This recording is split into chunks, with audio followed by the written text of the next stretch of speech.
on the internet. Hi everybody, welcome to Retro Station 1989. I'm Commander Dan, the commander and lone inhabitant of the Retro Station, where we contain all archival histories of every Retro Station game I've ever owned or played, and where we host License to Play. This show is about evaluating retro games based on licenses, things like movies, video games, TV shows, comic books, sometimes even fast food mascots or breakfast cereal mascots. Folks, if it was a licensed property and it had a retro video game, we will evaluate it. For my sponsors, the High Masters over at Planet X. With me, of course, is Margot, our station's AI, Cambot Jr., who's doing his job right now, and Splat, who I haven't seen in a while, but he's also a member of our crew. I've decided to be nicer to him. That's going to be my Halloween Horror Month promise. To be nicer to Splat. He's been a little rambunctious lately, but for now, nice to Splat. Okay. That being said, this week is week 3 of our Halloween Horror Month. That's right. We're talking about games with spook-filled content or scary stuff themes about them. That's right. This month we're all about the scariest stuff on Earth today. That's right. We're evaluating a title, okay? That's not necessarily one you'd imagine that I would review. Because, since I admitted that my favorite game on the NES is Dr. Jekyll and Mr. Hyde, which is an actual fact. But this property we're talking about today is tied with Ninja Gaiden as my second favorite game on the system. No joke. Now, what would Halloween be without vampires, ghosts, werewolves, Black Lagoon creatures, carnivorous plants? Pretty dang boring, that's what. Cambot Jr., let's dive in. It's 1989. The NES is on the cusp of being dealt a mighty blow from Sega with the release of the Genesis. But at that time, Nintendo had a chokehold on the video game industry. Their seal of quality and internal controls on the marketplace, things like only creating 2 titles a year for the system, only buying cartridges from Nintendo to make games. We talked about it before, and believe me, Norm, the gaming historian, does a great overview on how insane all this was in his Blockbuster versus Nintendo episode. I'll link it down below. The years prior, from 85 to 89, the Nintendo had horror-themed titles. Jaws, Friday the 13th, Maniac Mansion, Fester's Quest, and Dr. Chaos, from all the third-party support, including Castlevania. But only one was a mysterious mystery prior to being released. Nintendo's quality controls and their censorship of certain kinds of content forced game designers and producers to either keep to arcade ports or fluffy bunnies and kittens and cherubs and titles based on Mickey Mouse. But only one had everything a guy like me, a horror fan, a Universal Monsters fan, would want in a video game. Today, we're talking about this bad boy for the Nintendo Entertainment System, Monster Party by Bandai. Now, I hear you already. Wait, Commander Dan, Monster Party's not a licensed title. It's not even officially a Universal game. Yeah, you're right. Gold star, high five. Makes you feel good and special, then you're right. So right on the internet. Doesn't it feel good? But the reason why I'm reviewing this is because it should have had a license, damn it. And I'm allowed to do that. Because I'm the commander. Or Commandar, as my Planet X sponsors have told me, so whatever, in your face. Not in your face, but still. In your face. So, let's dive deep into the mysterious origins of Bandai's Monster Party for the Nintendo Entertainment System. I've said it before, but most of the time when talking about NES games, I try to go in on how it compares with a version released in Japan first. But oddly enough, this title never released in Japan. In the middle of the 2000s, a prototype was said to exist. Screenshots began circulating the net of a Famicom version called Parody World Monster Party. Since it was never released in Japan, some thought the pics were faked. And believe me, Nintendo Age and their boards were on fire with flame wars about the reality of the cart's existence. Much like this game. You ever seen this thing? It's called Bioforce Ape. And yes, you did just see a man ape just powerbomb a dude dressed like a bee. And it's the damnedest game I've ever seen. Look at this thing. Created by Sita. It's nuts. It was created in 1991, and you're literally a monkey whose family is kidnapped, and the monkey is punted away by an evil scientist. The monkey drinks his secret potion that he had in his loincloth, and then insta-evolves into the Bioforce Ape. Monkey goes on an apeshit rampage, where you fight a guy who's part bee, like I showed you, and has some of the fastest motion and crisp animation you've ever seen on the NES. This game is a fever dream, but I will admit, it's Bioforce awesome. You've got monkey suplexing men wearing gaiters as a costume upside down, minecart levels, and let me say, again, this game is like greased lightning. It's not a missing masterpiece or anything, but it is a pretty great example for what the NES could do when pushed to its limit. And yes, you win and are reunited with your family that was kidnapped. The game's short, it's like 15 minutes long. But we weren't talking about that. We were talking about Monster Party. The development of the game was much like any other, except that in Japan, the game was much more dark and spooky, and graphically complex.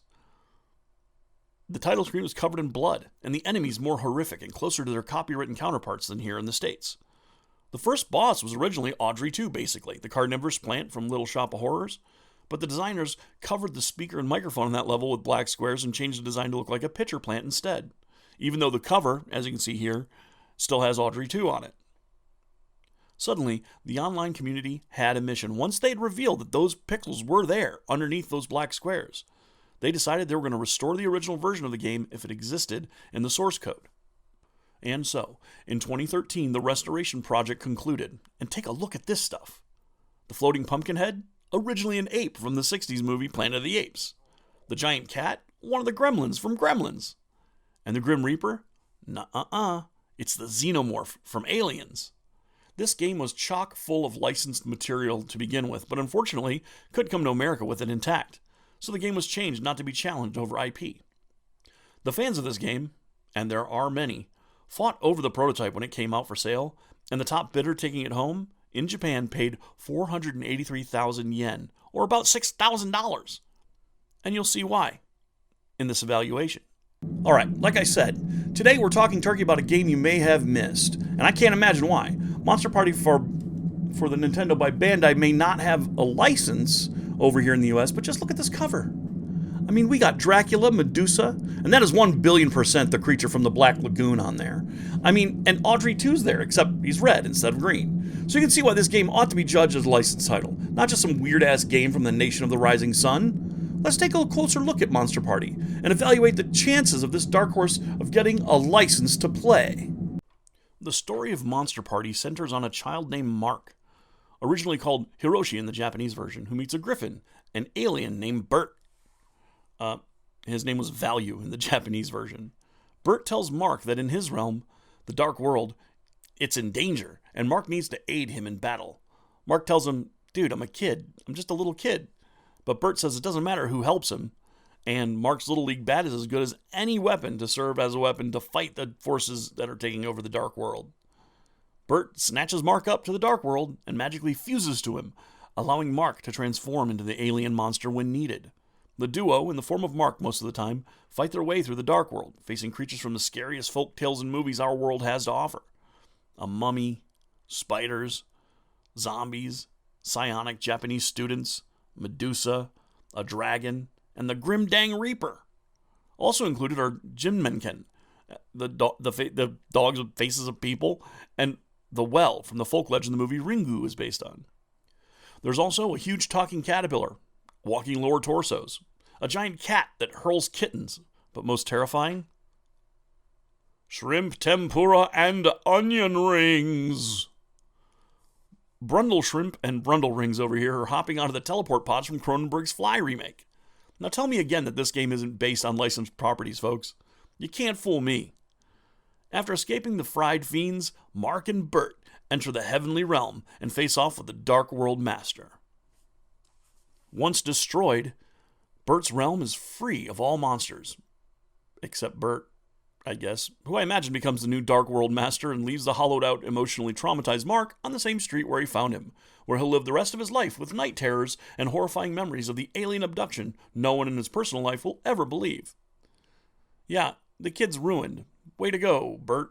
The gameplay revolves around Mark and his legendary Little League bat, and when Mark destroys certain enemies, they drop a capsule that allows him to turn into Bert. Bert's able to fly if you tap the jump button, and Bert's able to shoot photon lasers from his eyes at the enemies, which are way more effective than Mark's little slugger bat. There are 8 stages in total of wild action and fun, and folks, the only questions that remain are, number 1, are you a bad enough dude to rampage and stop this monster party once and for all and save the Dark World?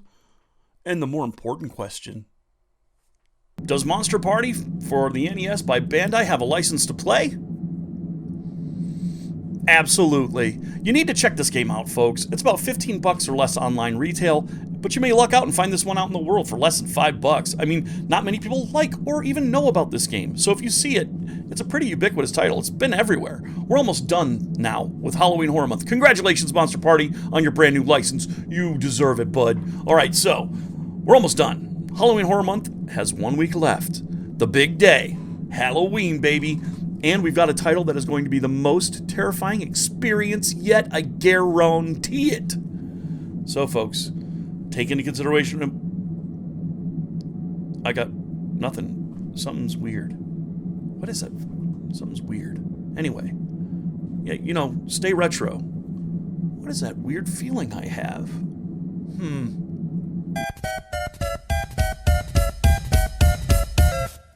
Get upset on the internet, you're a salt adult, you're a salt adult. Get upset on the internet, you're a salt adult.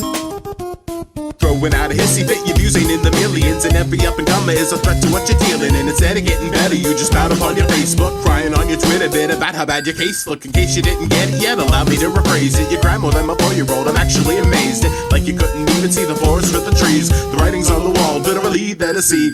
How you getting salted at a culture blowing up, man? I think there was a point where you stopped growing up, man. Instead of showing up, man, irrationally mad. Don't appropriate impression like the latest fashion fad. It isn't cool or funny to be acting like an edgelord. You alienate friends, pushing closer to the edge more.